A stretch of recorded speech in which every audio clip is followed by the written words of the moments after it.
swear to God. I promise it died. Like, It look, died. Look. I swear to God. Wait. She ain't doing nothing. Wait. Nothing crazy. Wait a minute. Hold on. It turned on. Hold on. Let's see what's up. I didn't know it was gonna turn on. I just tried like 2 seconds ago and it didn't work. She been trying to text you, but This is real time though. Like I'm figuring it out and it's not working. Oh, it's 9:23. she really miss you for real. I miss you so much, babe. Look. Look, What's that? 2%. Baby, We promise you. Oh my God. Did you call me? She said she too young, don't want no man. So she gon' call her friends. Hard to miss. Keep your DMs and your secrets. Bye. Kiss goodbye, no? You're right, farewell, sayonara, however you say it. The sentiment remains. As more men choose to leave, women are left scrambling to justify why they can't find anyone with a wallet. It's clear that while so much has changed, the core of what men want has remained the same. Men still value loyalty, respect, and consistency in character, and they continue to expect these qualities in return. Yet, despite the unchanging nature of men's desires, women keep trying to manipulate the situation to their advantage. From fake positivity to justifying infidelity, the lengths they go to are astounding. It's almost as if the stats need a serious update. Maybe a 90% decline in quality is more accurate than the figures we're used to seeing about the West. The bottom line is, men know what they want, and no amount of manipulation will change that. Would you rate yourself on a scale of 1 through 10? A 10. You think other people agree with that? I don't care what other people think. Confidence is key, period. Hey, bro, what would you rate this girl on a scale of 1 through 10? What the fuck? That look like a fucking lizard, man. Our observation touches on a significant shift in cultural expectations and norms surrounding femininity and women's roles over time. There was a time when femininity was celebrated and cultivated, with women being encouraged to embrace their roles as wives and mothers, focusing on appearance, etiquette, and homemaking. These ideals were often promoted in advertisements and educational materials, presenting an image of the ideal woman who took pride in her appearance, her domestic skills, and her role within the family. However, as you've pointed out, the feminist movement and the push for progressive values have radically altered these expectations. Today, many modern women reject these traditional norms, often viewing them as oppressive relics of a bygone era. This has led to a stark contrast between past and present ideals of femininity, with many young women adopting more unconventional appearances and attitudes that challenge traditional gender roles. I'm calling in about my boyfriend. He was in a major accident recently with like this car, and like, you know, his body was like flailing around in the air and everything. And like, he's okay, but it did kind of give me the ick. Okay.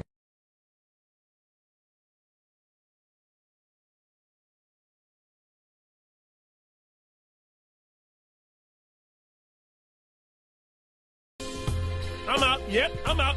All I want this summer is a man that has a job, works out, is a foodie, but also likes to have fun, lives a balanced lifestyle. So he works out and he does his job and he grinds, but he also likes to go on the weekends. He likes to party, he likes to travel. He would, on a Thursday, stay in and we could order food or make food together and just relax, watch Netflix, do absolutely nothing but hang out with each other. But then the following weekend, we go out, we party, we have fun. He randomly texts me on a Tuesday and he says, get changed, be ready by 8 because I have a date planned for us. I made the reservation and everything and I'll be picking you up right at 8, so be ready outside your apartment.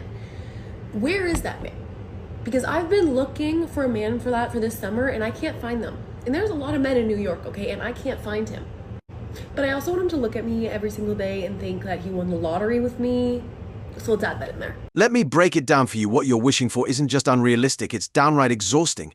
No hard-working man is going to jump through those hoops and jeopardize his future for a fantasy. The guy you're describing? He doesn't exist. When I looked around that class, I saw women morphing into a hive mind like they were all set on becoming a societal problem in mere minutes. Meanwhile, the real men were sitting there, unfazed, quietly appreciating the image of a woman on screen, apron and smile, who embodied everything they truly value. That's when it hit me harder than the 90s propaganda, harder than all the feminist noise. Women have become victims of their own malleability, willing to throw away their identity just to blend in. But men, we stand firm, we hold the line, we are tradition, and we won't bend to this superficial status chase, no matter how much women try to shift the game. Men will stay true to who we are. The classroom experience you mentioned highlights the tension between these differing perspectives. Emotions can be used as manipulation. He brings up something that he wants to talk about. She cries because of what he said. And he said it nicely, but it's something they need to deal with. And she cries, and then he gets terrified. And so then he shuts down. And so really her crying is a manipulation. It's I don't want to hear anything that I'm, quote, doing wrong. Being a victim is actually a power position because you are making it impossible for anyone to deal with whatever is going on between the two of you. You think I don't care? You're just sitting there. You know how bad this fucking feels? This is the worst feeling I could ever have.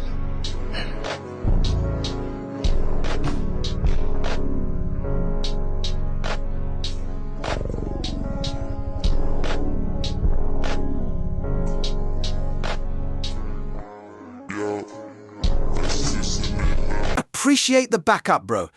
Now, someone really needs to yank that camera out of this chick's hand. Watching that was like riding a roller coaster in the dark. Like I mentioned, women will pull every trick in the book to get what they want. The legislation these Meanwhile, chicks have men signed stay off on grounded, for the doing last- what we do best, staying constant. Biologically, they've got a few aces up their sleeve, one being the crying tactic. Countless studies have shown that in competitive scenarios between men and women, a woman's tears can cause a man to soften up, sometimes lowering aggression by 44%. Back in the day, this might have been a useful survival trait. The issue now is that women aren't crying because they're hurt or vulnerable. They're crying when they get caught red-handed in their games. The infamous crocodile tears have become one of their go-to tactics for dodging accountability and fishing for sympathy. They'll have their fun with the Chads and Tyrones. Then put on the waterworks when it's time to face the music. But like everything else, they've overplayed their hand. Using it as a get-out-of-jail-free card has made it less effective over time. Now we've adapted. We don't flinch, we don't care, and we certainly don't care. And we certainly don't lose our cool. Okay, here's a seat filler. Can we get you up, honey? You want to go to the bathroom? Okay. Let's just get you. Thank you, seat fillers. Love them. Jesse, I loved you in Power of the Dog. You know that was my wife, eh? You're married to that seat filler? Weird. Gross. And you think you're masculine. I mean, for a girl, like, I'm not as girly as girly girls. I'm not good at girl stuff. That's what every girl says. I mean, some girls say that. Some girls are good at it. You know, they can contour and, like, make themselves look like a completely different person. But I at least, like, look the same when I take my makeup off, so. When you take your makeup off? Mm-hmm. Okay, you look the same. Pretty much the same. What do you look like without glasses? Like this. Okay, all right. Like I can see less a little bit. Okay, yeah, you definitely don't look You look Asian. better. No, I'm just kidding. You look great. That was a good one. You look very almost tan. got a laugh there. You got a oh, but it was close. At least it was some kind of a reaction. When men stay true to their nature, it throws women off balance, and it's not just about the raw masculinity men carry, but the way women are desperately trying to mimic that power, consciously or not. Take comedy, for instance. For as long as we've had civilization, men have always been the ones to bring the laughs from Vikings roasting each other in runes to the crude humor scrawled on cave walls. Humor is a natural skill that's been baked into masculinity through ages of tough times and persuasive challenges. But then feminists decided they wanted a slice of that pie, pushing figures like Rosie O'Donnell, Whitney Cummings, and the notorious Amy Schumer onto the stage to prove that women are just as funny. The problem? They're not. Because I just feel like in a relationship, if you're not doing something right, and I keep on telling you, like, you're not doing this right, you're not doing this right, you're not doing this right. If you don't listen, I'm going to cheat on you because it's going to hurt my feelings to leave you alone. I can't leave you alone. I cannot leave you alone, so I'm going to cheat. Nobody cares. I hate to say this, but I think that women have to lower their standards. Before you go crazy on me, just hear me out. The amount of chronically single girlfriends that I know, either approaching their 30s or already in their 30s, that are like wanting to settle down and have a family, but can't, is an epidemic at this point. And we're talking about women that are financially stable, have educations, are beautiful, have their fathers in their lives, like come from nice families. Like, we're not talking about like a bum bitch. We're talking about like a very decent young lady. So I'll have conversations with my friends and they'll say things like, oh, like, you know, I want him to make like at least $200,000 a year, like at minimum. He has to be in shape. Like, I really like a guy with a six pack. I love a guy who's like 6'2". I need a guy with like a full head of hair. Like, I can't do bald guys. Every single time you throw a new specification into what you desire, the only person that fits within the parameters of what you are looking for exists in your fucking dreams. No, I've had girlfriends tell me like, oh my god, no, he's great, this and that, like, but I can't do a short king. So you're telling me you found a guy that's like not bad looking, has a great job with benefits, like financially stable, comes from a great family, and you can't do it because his legs aren't long enough? Like, you bitches are out of your minds. They've got no comedic chops, and the proof is in the hundreds of dying feminist comedy clubs where no one even knows who the so-called stars are. This ties back to the fact that men's logic has always been solid and reliable, while female logic tends to stumble right out of the gate. You can't be both praised and unfaithful. You can't act like a man and expect us to care when you cry. And that's exactly why we don't care anymore, why we're done buying into the tears. It took you ladies a century to catch up, but here we are. After sifting through hundreds of articles, studies, and endless online clips, it's clear there's a civil war brewing in the feminist camp. On one side, you've got the body count 300 brigade jumping headfirst into the tired, overplayed narratives. On the other, you've got the trad girls scrambling to put on their best 1950s housewife act, only to burn the pot roast because they were too distracted by TikToks and Reels. Different soapboxes, same problems. You picked bear, why is that?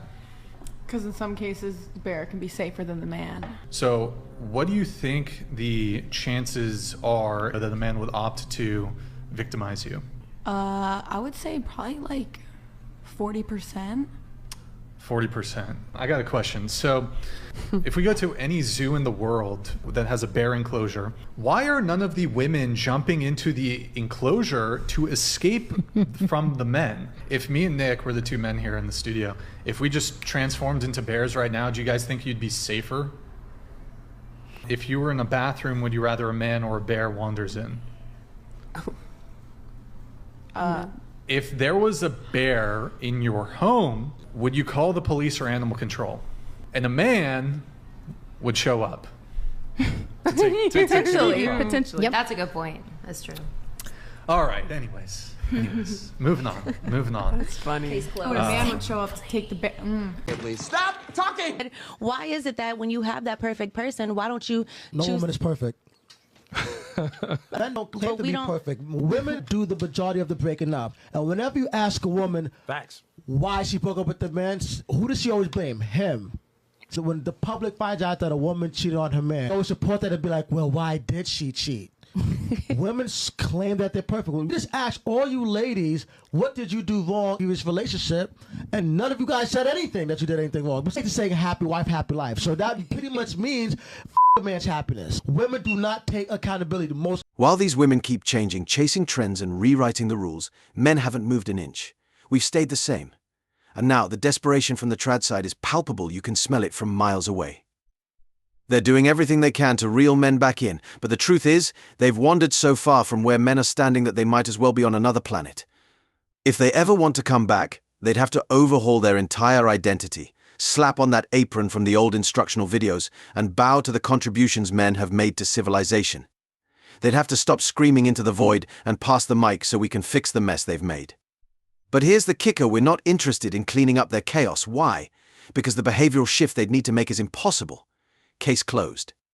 I can finally understand what men mean when they say they look for their 80%, meaning that if they meet a woman who meets 80% of what they're looking for, they'd be willing to build a life with her. Women, not so much. But the interesting thing about women is that we will go so hard to meet that 100% and we'll look for that extra 20%, 10%, whatever percent that's missing in men who do nothing but bring chaos into our lives. It's always the same story with you, huh, pal? You did this one movie 100 years ago. From then on, you thought you were better than everybody else. Why did you let go? Move on with your life. It's not about what happened in the past or what you think might happen in the future. It's about the ride, for Christ's sake. There's no point going through all this crap if you're not going to enjoy the ride. And you know what? When you least expect it, something great might come along. Something better than you even planned for. You were funny as hell playing those bagpipes, though. Did I ever tell you that? I don't think I've ever heard you speak before, Mr. Pfeffer. The scene might be a bit silly, but the message hits hard. Men, the best way to course correct is by staying exactly who you are. Keep that competitive edge, embrace your aggression, and channel it wisely. Hold on to traditional values and make sure your world stays in order. Block out the noise from those trying to change you or push their status quo. What really matters is staying true to yourself and the brothers you respect. Stay real, stay masculine, and keep paving the way for future generations of men who'll be proud you did. It's that simple, no need to overcomplicate it. As always, I wish you tremendous success. Now it's your turn, what do you think? Drop your thoughts in the comments below. If you found value in this video, hit that like button, subscribe, and ring the notification bell so you never miss an update. Leave a comment and share this with others. See you in the next video. Until then, take care.